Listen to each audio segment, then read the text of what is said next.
дар шаҳру навоҳии вилоятии Суғд шумораи муассисаҳои таҳсилоти умумӣ 244 адад буда дар он наздик 580 000 нафар хонанда таҳсил мекунанд. Шумораи омӯзгорон бошад зиёда аз 39 000 нафар аст ва аз ин теъдод 26 500 нафарашонро занҳо ташкил медиҳанд. соли чандум аст ки тибқи қарори Вазорати маорифи кишвар дар муассисаҳои таълимӣ барои хонандагон ва ҳам омӯзгорон либоси ягонаи мактабӣ баро монда шудааст. бино ба итлои сардори раёсати маорифи вилоятии Суғд Мадина Набизода барои солҳои хониши нави 2022-2023 харидории зиёда аз 913 000 адад зару либоси мактабӣ барои хонандагон ва муаллимон пешбинӣ шудааст. то санаи 1 августи соли равон аллакай зиёда аз 300 000 адад зарулибос дастраси муассилин гардидааст ки он наздик 40% нақшаи пешбиниро дар бар мегирад. ҳамчунин барои бе ягон мушкилӣ харидорӣ намудани либосҳои мактабӣ дар ҳамаи дабистонҳои шаҳри Хуҷанд ярмаркаи либоси мактабӣ ташкил карда шудааст ки аз он волидайн барои фарзандон харидорӣ мекунанд.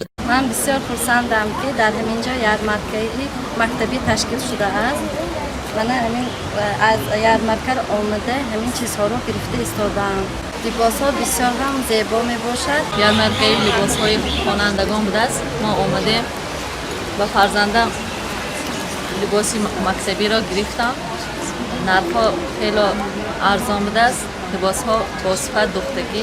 ҳамчунин зимни нишасти матбуотии сардори раёсати маорифи вилоятии Суғд иттилоъ дода шуд ки давоми 3 моҳи таҳсил ва маҳфилҳои муассисаҳои таҳсилоти иловагии вилоятии Суғд наздик 26 000 нафар хонанда фаро гирифта шуданд ки шумораи онҳо назар ба соли сипарӣ шуда ба 6 000 нафар зиёд аст. дар ин маҳфилҳо толибилмон бо омӯхтани касбҳои гуногун ҷалб карда шуданд. ҳамчунин дар давраи таътилии тобистона зиёда аз 6 000 нафар хонандагон аз оилаҳои камбизоат ва ятиму бепарастор ва наздик 3 000 нафар хонандагони болаёқат дар урдугоҳҳои шаҳру навоҳии вилоятии Суғд ройгон ба истироҳату фароғат фаро гирифта шуданд. Хушбахтона дар доираи дастгирии ҳамоёнии пайвастаи муҳтарам раиси вилоят 200 нафар омӯзгорони иҷодкору намовар ҳамасола ки шогирдонашон дар омӯзгор ва илтиҳодҳои ҷумҳурӣ байналмилалӣ ғолиб омаданд дар осоишгоҳи Зумрад ки шаҳри Истара ва истироҳат фаро гирифта мешаванд.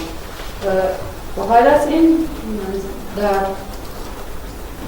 истироҳатгоҳи кӯдахон ва навасон ноҷавонони рисолади истихбороти ҷумҳурии Тоҷикистон дар ноҳияи Ҷавларсур 300 нафар ҳам кӯдакони ятим ҳам кӯдакони ки ғолиб дар озмунҳои ҷумҳурии байналмилалӣ буданд бо истироҳат фаро гирифта мешаванд. дар нишасти матбуотии сардори раёсати маорифи вилоятии Суғд гуфта шуд ки барои таҳсили хониши нав ҳамаи муассисаҳои таълимии шаҳру навоҳии вилоятии Суғд ки шумораи онҳо зиёда аз 900 ададро ташкил медиҳад то нимаи моҳи август аз таъмири хушсифат бароварда шуда пурра омода мекарданд. Муниса Атаева, Равшан Тоҳиров, Азия.